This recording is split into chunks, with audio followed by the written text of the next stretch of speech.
Assalamualaikum Puan.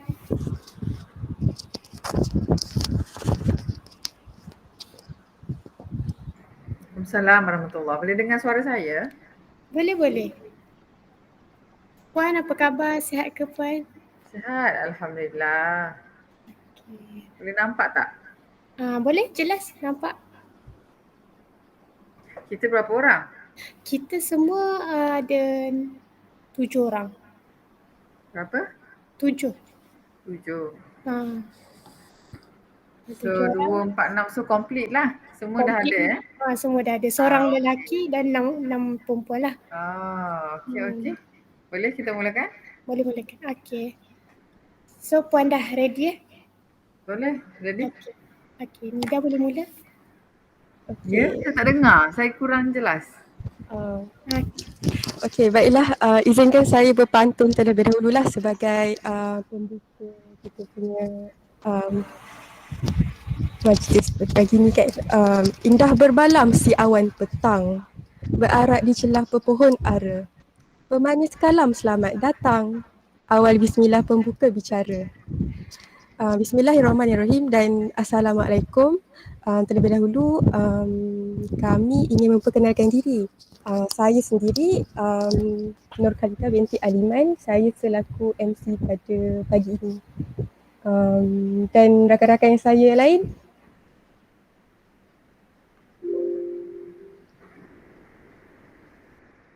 So Khalida Okay. Khalida. Batch semester berapa ni sejak awal?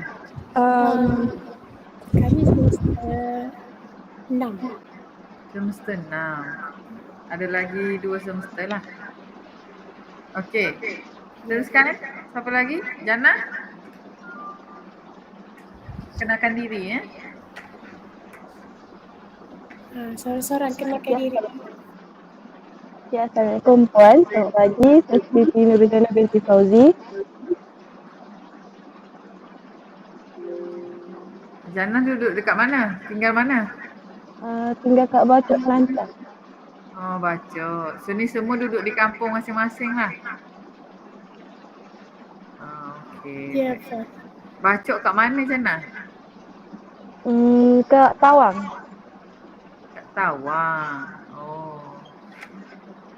Okey, terima kasih. Khalida tadi asal mana? Saya asal daripada Lahad Datu Sabah tapi dah menetap dekat Pahang lah. Oh, dekat Pahang. Baik. Seterusnya.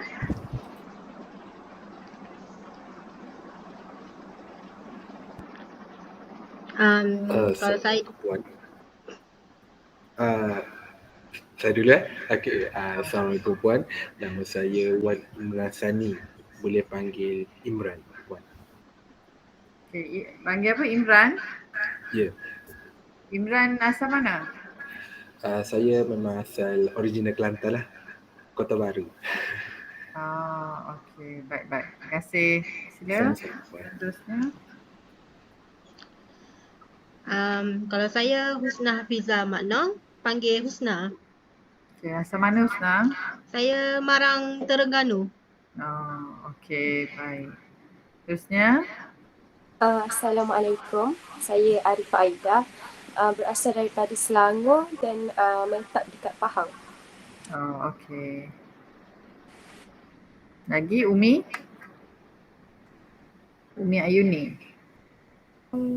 Saya Nurul Umi Ayuni binti Zainal, menetap dekat Pasir Putih, Kelantan. Okey. Siapa lagi? Amirah Amirah Farhana? Ya, saya Puan. Saya Tuan Amirah Farhana. Saya asal Kelantan juga.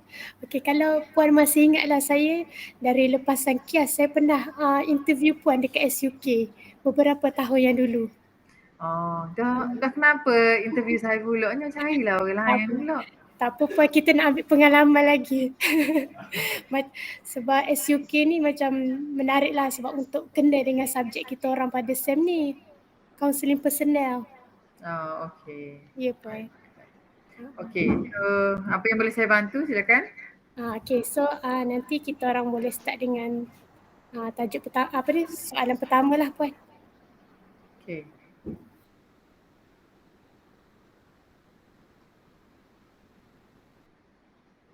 Sekejap Puan. Boleh. Arifah ada tak? Ya? Sekejap, ada member seorang terkeluar, takut terlepas. Okey. Lain kot. Pah, kenapa Pah? Lain Pah? Minta maaf Puan. Lain tadi buat hal. Sorry Puan, sebab kat kampung kan semua. Ya, faham. Tak apa. At least awak ada komitmen lah untuk buatkan assignment. Okay, so saya akan mulalah sikit Puan. Okay, boleh. Apa kita melengahkan masa lah. Dan saya nak tahulah secara orang kata secara ringkas lah, apakah deskripsi tugasan Puan sebagai pegawai psikologi di SUK ni? Boleh Puan jelaskan kepada kami? Okey. Baik, sekali terima kasih kepada kamu semualah sebab sabar dengan masa saya. Sebab saya sekarang ni terlampau pack, kita baru lepas naziran. Awak mari, bukan UMT saja, saya ada DPLI daripada UMK, ada tiga tim. Awak UMT, lagi 2 tim, semua sekali 8 tim. Gitulah. Jadi awak adalah orang yang saya terima pertama, yang lain-lain saya buat selepas saya convention. Jadi saya minta maaf, siapa yang WhatsApp saya? Amirah Farhana ke? Saya Puan. Saya minta maaf sebab saya lambat respon dan juga lewat sebab saya tengah kalut, satunya dengan naziran perkhidmatan psikologi daripada Jabatan Perkhidmatan Awam. Lepas tu yang kedua, kita sibuk buat persiapan untuk Convention Psikologi Peringkat Negeri Kelantan pada 8 sehingga 9 Mei ni lah. Jadi raya pun kita masih mikir convention lagi. Jadi saya nak jawablah soalan awak tu, iaitu deskripsi tugas kan. Okey. Saya juga banyak belajar sewaktu kelas personal ni lah. Personal kan, saya dulu dengan arwah ada baru je, arwah Profesor Najib lah. Saya belajar dekat UUM. Tapi personal ni sangat terbaik kalau you all belajar dengan cara yang betul lah. Macam mana nak bawa diri di organisasi. Apa yang you belajar dekat universiti, kalau awak nak bekerja, kita banyak jabatan. Kalau SUK, apa yang you belajar di universiti, you akan apply di tempat kerja. 100%. You buat research kan, ada kajian nanti di peringkat akhir, you akan ada mini thesis ke gitulah kan. Kalau UUM dulu, saya ada mini thesis, saya ada program, ada apa lagi kita buat, kelompok ujian psikologi. Semua benda yang kita belajar akan di-apply di SUK. Kita ada di Malaysia ni berapa buah negeri, setiap negeri ada SUK kan. Jadi SUK mesti ada pegawai psikologi. Bila you duduk SUK, pegawai psikologi, you jaga negeri. Sebuah negeri you jaga, maka semua benda you kena buat. Ia berlainan dengan semua benda tu nanti saya maksudkan apa maksud semua benda tu. Kalau di Jabatan Kebajikan Masyarakat, you tak perlu buat research, you tak perlu buat apa yang kita buat lagi. Nanti saya ambil lah tunjuk kat you all. Dia fokus kepada community. Counselling ada, counselling kelompok, counselling individu, counselling secara atas talian. Semua benda tu ada. Jadi kalau soalan pertama tadi, deskripsi tugas. Saya pertamanya kita ada berkeliling ataupun kitab yang kita rujuk lah. Kalau dalam Islam kita guna Al-Quran sebagai tempat kita merujuk kan. Kalau you all semua niat nak jadi kaunselor atau pegawai psikologi dalam perkhidmatan awam, you search dalam internet Perkeliling bilangan 18 tahun 2005. Itulah kerja buat psikologi di organisasi. Okay. Jadi job deskripsi saya pertamanya buat kaunseling lah. Dia di bawah aplikasi psikologi intervensi. Bawah intervensi dia ada akrab, iaitu rakan pembimbing perkhidmatan awam, yang mana sama dengan dekat sekolah you all panggil PRS. Di organisasi juga kita ada, Cuma namanya adalah Rakan Pembimbing Perkhidmatan Awam yang kita panggil AKRAB. AKRAB, AKRAB. Kalau usage dalam internet, AKRAB memang banyak. Okay. Jadi apa peranan pegawai psikologi dengan wujudnya AKRAB? Sama ruhnya dengan waktu di sekolah PRS dulu. Pegawai psikologi akan guide AKRAB di jabatan-jabatan. Sebab contoh kalau di Kelantan, kita ada 11 daerah termasuk jajahan Kecil Lojing. Jadi kita ada lebih kurang penjawat awam tetap, kontrak, jawatan berasaskan caruman JBC dan juga sekarang MANSTEP. Kita ada lebih kurang 10,000 penjawat awam. Saya seorang untuk negeri. Jadi kalaulah secara logiknya seorang pegawai psikologi memang tak mampu nak urus 10,000 penjawat awam. Jadi peranan AKRAB ini ataupun rakan pembimbing kita ketengahkan supaya dia dapat bantu kita menyampaikan maklumat ataupun mengurus kes-kes yang ringan lah di jabatan. Okey, bayangkan kalau saya duduk di Kota Baru, SUK, kes di Gua Musang. Macam mana saya nak sampai dengan cepat dan juga perlu attend klien tu dengan segera. Jadi AKRAB akan bantu kita dulu buat secara asas. Okey, pertama kita kena uruskanlah AKRAB tu semua sekali bagi kursus tahap 1 dan tahap 2 kemahiran kaunseling. Kemudian kita tauliahkan dia, ada sijil AKRAB, ada nombor ahli. Kemudian kita kursuskan dia dari semasa ke semasa supaya kemahiran seiring dengan kemahiran terkini. Lepas tu kita kena tengok juga dia sama ada kemampuan mereka. Kita kena jaga dia punya report, laporan. So job description pertama adalah AKRAB di bawah aplikasi psikologi intervensi. Yang kedua adalah pementoran. Okey, pementoran juga sama rohnya dengan sekolah. Kalau sekolah ada mentor-menti, di organisasi juga ada mentor-menti. Mentor-menti ni kita boleh memilih sama ada pegawai lantikan lama mentor, pegawai lantikan baru sebagai menti. Sangat penting sebab pegawai yang baru masuk kerja ni nak menyesuaikan diri dengan suasana baru dan juga mempelajari sesuatu perkara tu dengan cepat. Kalau dulu, zaman dulu kita belajar sendiri buka file, kita akan belajar melalui situ. Tapi zaman sekarang semua nak cepat. Cepat, nak lorat-lorat, nak segera-segera. Jadi mentor sangat diperlukan untuk sebagai perujuk lah. Okey, itu dua di bawah intervensi. Yang ketiga, kaunseling. Kaunseling berada di bawah intervensi. Itu juga job description saya lah. Kaunseling individu, kaunseling kelompok, kaunseling secara atas talian, WhatsApp, email, apa lagi ya? Apa-apa yang secara atas talian lah pun kita buat. Konsultasi juga dikira sebagai kredit untuk pegawai psikologi lah sebab ada pegawai yang datang dia tak usah berekod, dia tak nak rekod. Nama dia ada rekod tak nak. Jadi kita clarify dia sebagai konsultasi. Okay, itu di bawah intervensi. Kita juga melaksanakan kursus dan juga bimbingan serta pemantauan kepada pegawai yang bermasalah. Jadi kalau jabatan tanya, dekat SUK pun ada pegawai psikologi kaunselor, siapa bermasalah? Tuan-tuanlah bermasalah. Macam tu. Sebab semua orang ada tendensi untuk berkembang. Maksudnya kaunselor dan pegawai psikologi bukan untuk orang yang bermasalah sahaja. You all tak ada masalah, cuma you all contoh masuk kerja dah 3 tahun. 3 tahun duk tahu tu je, tak ada perubahan. Jadi pegawai psikologi akan bantu you untuk lebih berkembang ataupun lebih maju. Macam tu So istilah pegawai psikologi untuk orang bermasalah itu perlu dibetulkan lah. Pegawai psikologi juga untuk meningkatkan kualiti penjawat awam negeri Kelantan. Bukan negeri Kelantan, penjawat awam lah.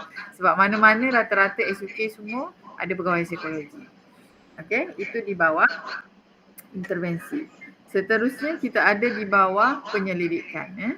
Aplikasi psikologi penyelidikan. Kalau you rujuk Perkeliling 18-2005. Penyelidikan ni yes. Kalau you duduk di SUK, you kena buat penyelidikan daripada awal hingga akhir.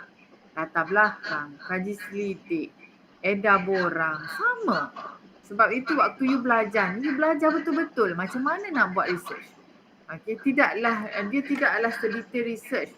Tapi dia kena guna SPSS lah, yang zaman saya guna SPSS. Nak guna yang zaman sekarang saya dah tak pandai, jadi saya guna SPSS.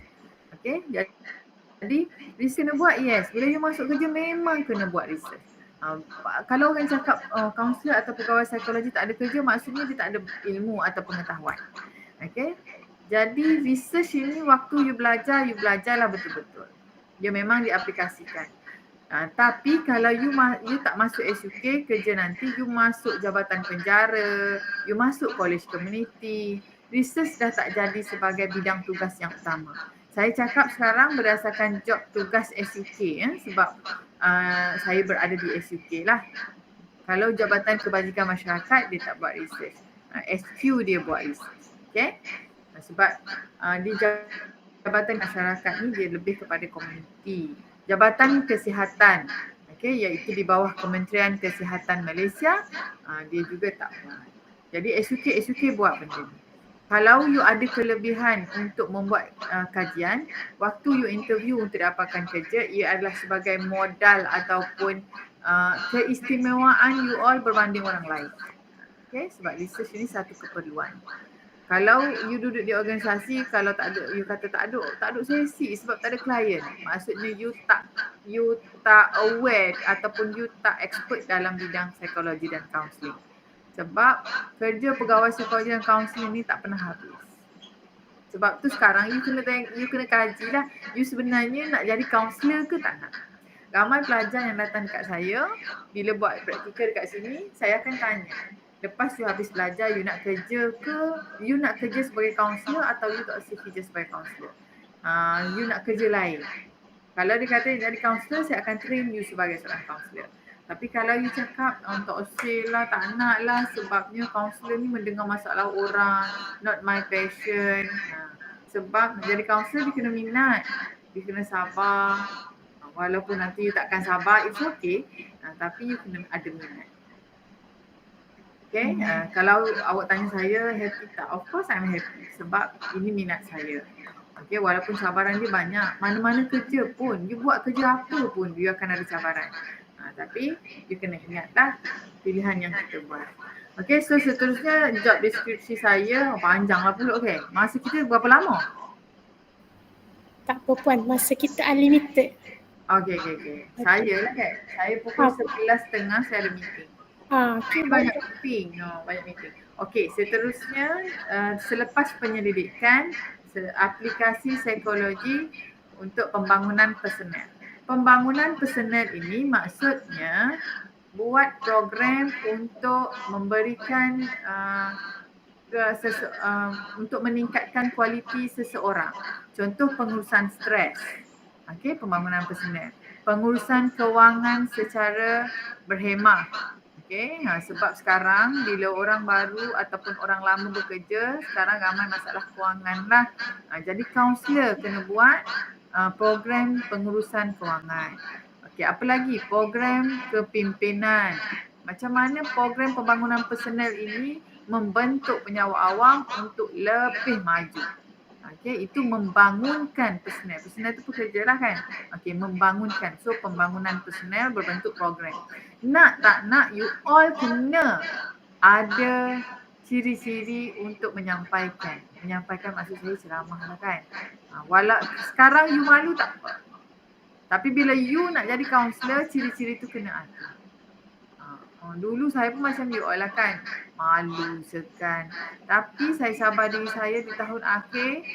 Pertama sekali apa yang you all kena buat, pergi sekolah, bagi talk dengan adik-adik dulu at least darjah 1. Itulah cara nak build up you punya confidence level. Okay, kaunselor ni dia begitulah. Bukan saja buat sesi banyak yang you kena buat. Okay, saya bukan nak takut-takutkan you all, tapi saya nak you all prepare kalau nak jadi kaunselor. Okay, kemudian selain daripada pembangunan personel, ia juga adalah penilaian psikologi. Penilaian psikologi ni apa? Ujian psikologi ataupun psikometri. You kena aware juga tentang perkara-perkara ini.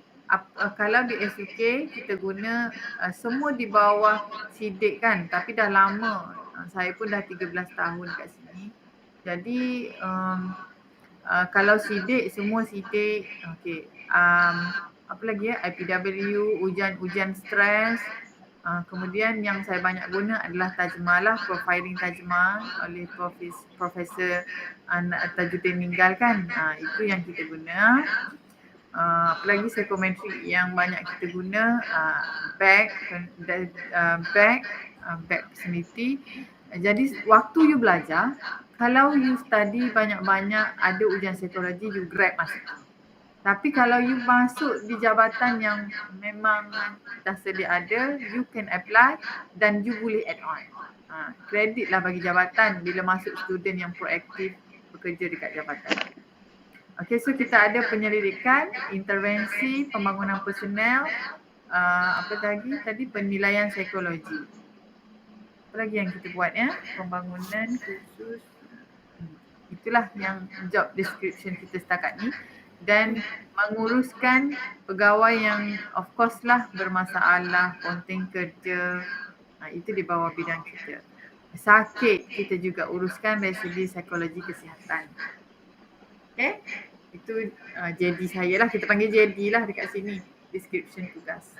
Okay, ada apa-apa soalan yang nak tanya tentang JD? Okay Puan. Okay, so kita masuk kepada soalan seterusnya. Saya nak tahulah apakah isu yang sering berlaku dalam kalangan penjawat awam ni? Okay, antara isu yang berlaku dekat penjawat awam ni pertamanya adalah isu motivasi lah. Sebab motivasi kita ni kan dia naik turun. Okay, jadi motivasi kurang. Yang kedua isu keterutangan. Lepas tu yang ketiga isu disiplin. Dan yang keempat adalah isu kepuasan kerja lah. Dan lain-lain banyak lagi. Tapi ini yang kita ketengahkan lah, yang kita take care lebihnya adalah, satu lagi adalah isu kesihatan. Okay, 5 isu lah. Isu kesihatan ni bukan kesihatan pecah dua, satu kesihatan mental, satu kesihatan fizikal. Kesihatan fizikal ni apa yang awak tahu lah kan, kencing manis, darah tinggi dan sebagainya. Penjawat awam ni dia banyak duduk, dia banyak macam duduk macam saya. So kita tak bergerak banyak, tak aktif. Jadi dia banyak memberikan kesan lah kepada kesihatan pekerja. Kesihatan mental, stres lah. Sebab sekarang kerja semua nak cepat. Lagi-lagi zaman viral, tak kena satu rakyat akan bising. Jadi tekanan tinggi pada penjawat awam. So peranan kaunselor dekat situ banyak yang kita berikan tumpuan lah, kesihatan mental. Okay. Ada lagi? Okay Puan. Boleh tak kalau nak tahu apa program PMP yang pernah Puan jalani sebelum ni? Program apa? Program PMP. PNP? PNP tu apa? Ke saya tak dengar? Program PNP. PNP tu apa ya? Macam saya nak tanya Puan, dari segi di SUK ni, adakah dia macam dia panggil EAP, Employee Assistance Program? Okay. Arifah Aida tanya EAP lah tadi. Itu masuk sebenarnya. Okay, baik. Employee Assistance. Okay, EAP itu adalah akrab, rakan pembimbing perkhidmatan awam yang saya mula-mula sebutkan tadi. Okay. Memang SUK buat, sebenarnya ia ada semua jabatan buat, SUK satu Malaysia ni buatlah. Memang dia buat EAP. Kita guna jenamakan sebagai akrab atau rakan pembimbing perkhidmatan awam, kecuali Perkhidmatan Awam Sarawak, SUK Sarawak, dia guna clear EAP. Dia guna EAP sebab dia buat sendiri. Sarawak ni pihak berkuasa melantik sendiri. Kita gunakan di bawah Jabatan Perkhidmatan Awam, rohnya daripada Jabatan Perkhidmatan Awam. Okey. Jawab soalan Arifah ya. Okay, seterusnya. Kita akan tamat 10 minit. Nanti kita group yang lain kan? Tak apa nanti kita akan guna yang lain. Sebab untuk Google Meet kita orang ni dia macam dia limited sikit, limited masa. Baik. Okey, seterusnya. Okey, soalan seterusnya saya nak tanya Puan lah, bagaimana Puan hadapi isu demikian? Isu demikian tu maksudnya apa? Isu-isu tadi, bagaimana Puan hadapi? Okey, maksudnya isu-isu yang saya cakap lah kan. Okey, macam mana saya hadapi, saya ulang balik. Macam mana saya hadapi isu-isu berikut yang saya nyatakan 5 isu tadi kan. Okey, pertamanya mestilah wajib seorang pegawai psikologi ada kemahiran teori dan juga teknik kaunseling. Once you dah mahir teori dan teknik dalam kemahiran kaunseling, marilah gapo-gapo you bersedia. Manusia sama, dia sama, isu yang berbeza tapi cara tackle dia lebih kurang sama. Yang kedua, pertama teknik dan teori kaunseling sangat penting. Ingat teknik macam mana you nak buat, semua guna pakai dalam itu. Teori juga sangat penting supaya you boleh relatekan. Teori kaunseling ni dia tak serupa teori program lain. Teori sejarah ke geografi ke bukan. Teori kaunseling sangat penting. Saya memang berpegang pada teori. Bukanlah saya maksud saya you wajib tak ada sunat muakkad, tapi untuk lebih bergerak ke hadapan, teori memang kena ada di hujung jari. Yang seterusnya adalah untuk menjawab isu-isu yang lain, you kena ada networking. Networking ni maksudnya contoh kesihatan mental. Kalaulah penjawab awam kita tengok ciri-ciri skizofrenia ada pada dia. Skizofrenia bukan bidang kepakaran kita untuk merawat. Kaunselor hanya merawat orang yang waras. Tapi kalau skizo, dia dah ada ciri-ciri untuk mendapatkan rawatan oleh pakar psikiatrik. Jadi networking kita adalah pakar psikiatrik di hospital untuk merujuk klien kita tadi. Jadi saya ada link-linknya lah. Mudah untuk mendapatkan maklumat, mudah untuk prosedur-prosedur yang lain-lain. At least bos nak dapatkan isu dia macam mana, kebolehan dia untuk berubah, untuk dirawat sihat semula.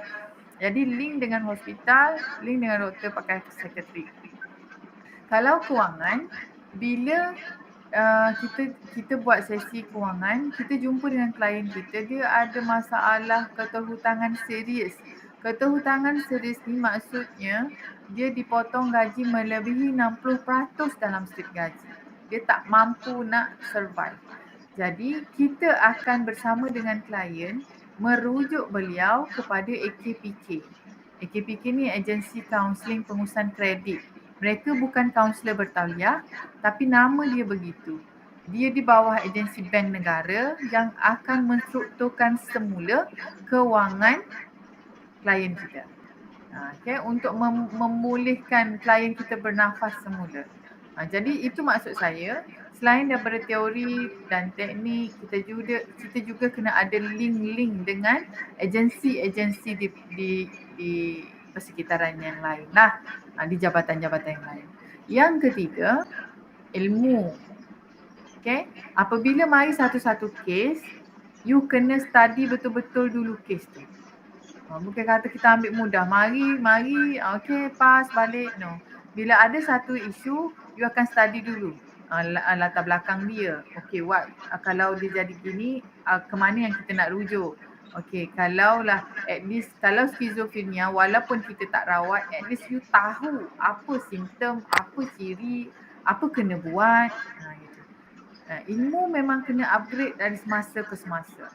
Apa sahaja teknik yang terbaru mari, you tengok sesuai tak untuk diimplementkan di organisasi you dan pada masa kini, you kena ambil. Jadi kaunselor menuntut ilmu tak boleh sehingga degree ataupun master sahaja. Bila you duduk di organisasi, akan ada kursus-kursus yang disediakan. Ataupun jabatan JPA ni, Jabatan Perkhidmatan Awam, menganjurkan kursus-kursus berkaitan psikologi. You kena agresif untuk belajar. kita tak boleh menganggap bahawa bila kita habis belajar ni, kita dah tak ada kursus dah, kita dah tak perlu belajar apa-apa. No. Kita kerja dengan manusia, dari semasa ke semasa memang kena upgrade ilmu. So 3 perkara ni apa yang saya buatlah supaya kita tak melangkah. You ingat saya tak stres ke? Of course saya stres. Dengan 10,000 orang, dengan nak menguruskan bos, dengan nak menguruskan ketua jabatan, dengan pelbagai sikap klien, tapi seorang kaunselor dia kena ada sikap positif dan berpegang pada etika. Okay? Cara nak menguruskan kerja dengan baik, cara nak menguruskan emosi dengan baik sangat penting. Okay? So itulah apa yang saya buat untuk menguruskan isu-isu yang ada. Boleh menjawab tak soalan awak Umi Ayuni? Menjawab Puan, terima kasih. Okay. Seterusnya. Okay, soalan yang seterusnya. Apakah isu atau kes yang paling sukar yang Puan kendalikan sepanjang berada di organisasi ini? Okey. Antara isu yang paling sukar yang saya nak urus adalah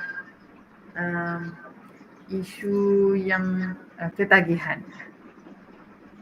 Ketagihan ni kita kena belajar jugalah kan. Kalau dekat USIM dia ada kaunseling ketagihan kan, sepada ada.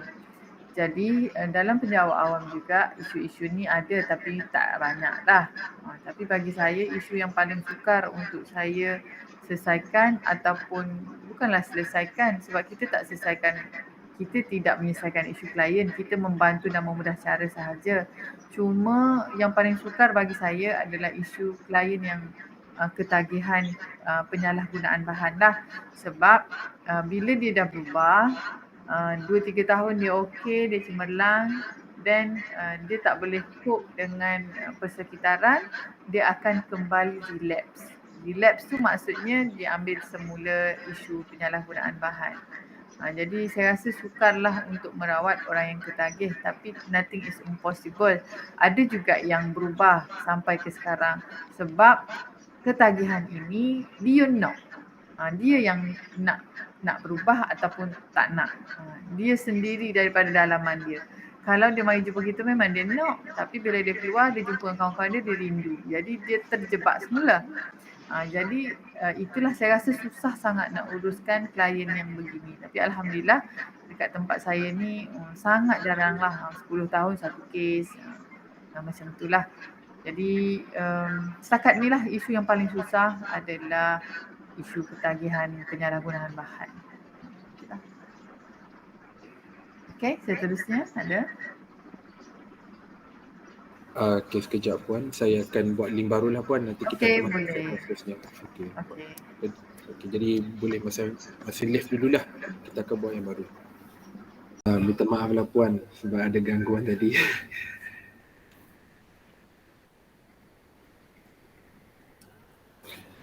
Okey, tak apa. Okey, boleh kita teruskan? Okey, boleh. Jadi soalan daripada saya lah. Jadi kami dengar banyak isu lah, beberapa isu telah Puan jelaskan tadi. Jadi soalan saya nak tanya Puan, sejauh manakah isu yang dihadapi Puan dalam UK ni, adakah ia terdapat memberi terjejas lah di organisasi Puan berkhidmat sekarang? Maksud awak ada Buat soalan awak pernah saya cuba nak fahamkan. Gini. Dalam bahasa mudah. Masa saya sejauh manakah isu Puan hadapi ni, ataupun adakah terdapat isu isu tadi akan menjejaskan prestasi? Begitu. Okey. Baik. 5 isu tadi kalau yang saya nyatakan, sejauh manakah isu ni akan mempengaruhi prestasi penjawab awam lah. Saya buat soalan dalam bahasa yang mudah. Betul ke gitu? Imran, betul? Okey. Sejauh manakah isu ni memang kita kena urus dan kita kena rawat. Kalau kita tak urus, dia akan menyebabkan organisasi kita lemah. Organisasi kita tak perform dengan baik. Organisasi kita susah nak bergerak sebab ada isu-isu yang menghalang daripada penyawa awam untuk terus berkembang. Okey, sebab itu pegawai psikologi atau kaunselor perlu ada di sebuah organisasi. Kalau setengah orang tak setuju sebab dia tak faham. Biasanya orang ingat tak apa, ketua jabatan boleh urus. Tapi the minor one tu, kaunselor lah yang akan uruskan. Okay, so rumusannya adalah 5 isu tadi yang saya nyatakan memang akan mempengaruhi prestasi jabatan dan juga prestasi penyawa awam kalau tak diurus dengan baik. Okay, so tanggungjawab kaunselor adalah membantu klien-klien kita untuk cari akal semula lah. Once dia dah okey, sejahtera, dia akan bekerja semula dengan optimum. Okey, boleh Imran? Ada lagi soalan? Puan, Ya. balik pada soalan daripada Imran tadi, bagaimana pula keberkesanan tindakan yang diambil oleh Puan untuk mengatasi isu yang berlaku tu? Okey, keberkesanan Okey, keberkesanan ni kita akan ukur melalui beberapa kaedah lah. Pertamanya, kita akan edarkan satu soalan kepada ketua jabatan. Dalam tempoh 3 bulan, ada perubahan tak klien dengan yang kita urus ni? Klien kita ada 2 jenis. Satu klien yang dirujuk, satu klien yang secara sukarela. Secara sukarela, kita tak akan bagi laporan kepada ketua jabatan. Okay, hanya kita dengan dia. Tapi kalau klien yang dirujuk oleh jabatan, maka kita kena bagi laporan lah perkembangan klien kepada ketua jabatan. Okey, sejauh manakah keberkesanan? Baik, kalau klien tu celik akal dan dia memang nak berubah, so persen tinggilah dia akan berubah. Tapi ada juga memang akan ada klien yang tak ada perubahan. Maksudnya klien yang dah barah ataupun kanser tahap 5, tahap 4 baru dirujuk kepada kaunseling dan psikologi, maka tahap dia nak berubah tu sukar. Okay, yelah bila kena barah ataupun kanser, kita nak rawat, ambil masa dan work hard lah untuk bantu dia berubah. Ada, memang ada. Kalau klien yang tak sampai kanser lagi, yang belum masuk tata tertib, memang dia tahap keupayaan untuk berubah ke arah yang lebih baik tu tinggi. So kaedahnya kita bagi borang kepada ketua jabatan selepas 3 bulan, ada perubahan, okey. Kalau tak ada perubahan, kita akan buat, dia akan bersama dengan akrab ataupun awak kenal sebagai EAP tadi di jabatan untuk memantau keadaan dia. Kalau dia tak berubah juga, dia tetap dengan bermasalah, dia tak asyik berubah, dia akan dicadangkan untuk dikenakan tata tertib. Atau kalaulah dia memang toksik tak nak perform dan tak nak berubah, ketua jabatan akan kalau tidak tata tertib akan turun prestasi. Prestasi akan lebih memberikan kesan yang lebih banyak lagi pada dia. Jadi kalau keberkesanan sesi kita, kalau setakat ni 85% tu memang berubahlah. Hanya minoriti sahaja yang memang tak sibuk berubah. Okay? Boleh menjawab Husna? Boleh, thank you. Okay. Ada lagi soalan?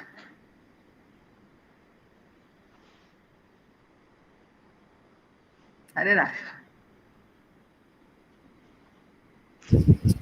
Puan, macam mana pula kalau dari segi pencapaian Puan dari segi akademik? Ya, macam mana pencapaian? Dari segi akademik. Dari segi akademik maksudnya? Ke klien ke kaunselor? Kaunselor. Maksudnya nak jadi kaunselor pencapaian akademik? Macam tu ke? Pencapaian akademik masa degree ke sebelum? Kalau boleh overall lah. Overall. Okay. Kelayakan nak jadi kaunselor kau gitu kau? Okay. Untuk jadi kaunselor, sekejap. Saya kena urus sekejap ya. Saya nak jawab satu WhatsApp tentang kerja.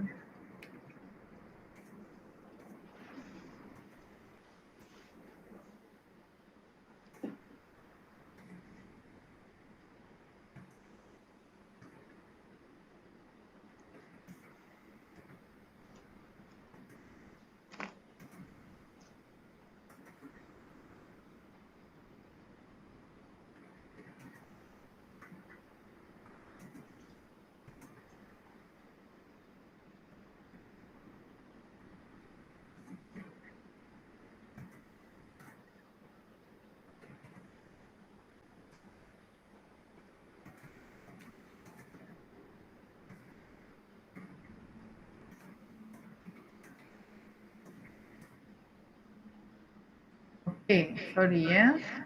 Mana tadi? Okay. Untuk jadi seorang kaunselor, kalau macam awak dah sampai di tahap degree, so awak mestilah pointer 3 ke atas. Kalau 2 ke bawah ni sukar sikit lah untuk masuk daripada penjawab awam. Lagi-lagi perempuan kan, kalau lelaki ni kota dia ni dia boleh 3 pun cerah masa depan. Cuma nak dengan tak set je lah kaunselor lelaki ni. Saya pun buat interview beberapa orang untuk mengambil sebagai pembantu saya. Lelaki ni Imran, kena itulah sikit Imran. Awak kena sungguh sikit, kena belajar, kena soft skill. Okay, ramai perempuan. Lelaki ni susah kita nak tengok. Okay, jadi pointer kena jagalah. You kena minat. Lepas tu, apa lagi, kaunselor. Of course lah kena ada lesen. Kalau you pergi interview tak ada lesen, you tak cukup kriteria. Pergi ke interview sahaja. Okay, kena ada lesen. So, habis sahaja degree awak terus cari lembaga kaunselor untuk mendaftarkan lesen. Junior awak, UMT ke? Okay, sebelum ni ada praktikal sini 4 dengan Z. Sebelum tu pun dah ada. Ada orang ni memang saya galakkan terus buat lesen. Kalau you tak buat lesen, susahlah nak survive. Okay, so dari segi akademiknya jaga pointer. Soft skill you kena ada. Mula-mula nak malu tak apa, tapi bila you nak dalam interview tu, you nak jual diri tu, you kena dah pandai berkomunikasi supaya membeli jiwa panel. Okay, so kalau nak menjawab kepada soalan akademik, jaga pointer dan juga lesen lah. Lesen tu sangat penting. Okay, boleh ya Khalida? Kalau saya nak giri U-turn kepada SPM tu sebab you all dah lalui semua benda tu. Sebab dah duduk di degree. So buat apa yang terbaik lah. Kena jaga etika dan sebagainya. Sekarang pun you dah boleh apply apa yang you rasa sesuai. Tapi jangan claim rasa, orang tu ngaji kaunselor, boleh terus jadi kaunselor. Jangan claim gitu lagi lah. Cuma buatlah bimbingan dulu. Cuba memahami manusia berdasarkan teori yang you belajar. Cuba apply teknik-teknik yang ada. Dulu saya belajar, kalau you buat sesi depan lecturer, you akan jadi kaku lah. Sebab you tak biasa. Tak apa. Tapi bila once you dah masuk praktikal, you kena apply. Kalau mari sini dengan golongan dewasa, bukan kanak-kanak. Kalau you mari dekat orang dewasa, you hanya bercakap, you takut-takut, maksudnya you tak boleh jadi kaunselor lagi. Saya pun macam you all, habis belajar terus masuk kerja sini. Jadi masuk kerja ginilah saya. Bercakap dengan orang dah nak pencen, bercakap dengan top management, datuk-datuk. Macam ni lah. Jadi kalau you memang niat nak jadi kaunselor, you mulai sekarang you dah kena plan. Kalau bila you akan habis 2024. Okay, 2024 you akan praktikal. Praktikal you nak apa? Praktikal bukan dunia student dah. Praktikal tu adalah pengalaman pertama bekerja. Sebab tu masa interview, kalau kita tanya you tak ada pengalaman, provok kan? You tak ada pengalaman. You hijau dululah. So pengalaman pertama saya memang dah ada sebab saya bekerja dekat mana-mana organisasi. Saya buat sesi kaunseling individu, Bukannya jadi student, pergi praktikal, you rasa selesa, buka laptop tengok cerita, buka laptop tengok download tu, download ni, dah tak ada dah masa tu. So sekarang you dah kena plan apa yang you nak. Kalau nak jadi counselor, be up lah yourself sebagai seorang counselor. Cari apa yang counselor buat, macam mana you nak deal dengan klien-klien yang dewasa. Take 5 sekejap boleh? Sekejap saya kena angkat. Okey puan.